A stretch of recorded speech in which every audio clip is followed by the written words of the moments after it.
Ang probinsya ang Pak Choi Won. Tapos ito baon-baon namin sos. Talo-talo na kay puro kami karne sa bahay ng amo namin. Mga ano pa.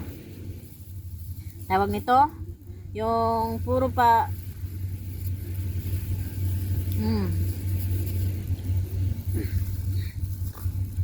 Anong tawag nun? Puro pa frozen. Nako. Isang beses pa lang ako nakatikim sa amo ko ng ano. Ba, hindi ba pwede ka naman bumili ng meat sa market na ano, hindi siya frozen? Ayoko gumastos. Wala naman akong food allowance eh. Ay, ito pala, bumili si Rose ng ano, manok, pero mas gusto ko ang sardinas. Buksan mo dyan. Oo nga. Paghaluin natin yung ano, Yung, lamig at saka hindi lamig. kaso sa akin nahalo. Inaano ko mo eh. Lam lang. Kasi Rose, kaya kita pinadala ng kanin. Kasi kung hindi umalis si Aster ng maaga, wala tayong kanin.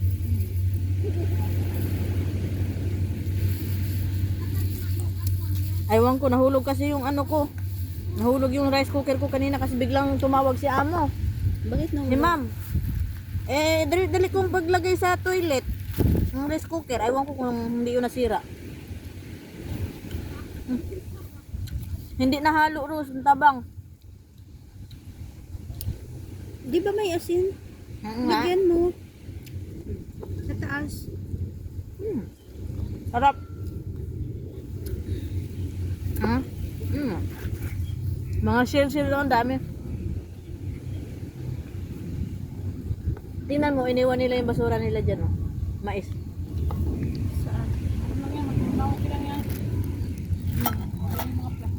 Oo. Sa bagay, pero nakakahiya pa rin, ha? Kakainin yung mga hayop na yan. Mga hayop. Ayan.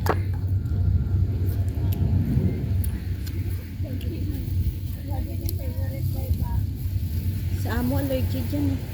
Kaya hindi ako naglalagay ng ganitong dahon. Yung parsley. Ganito allergy? Oo, si amo.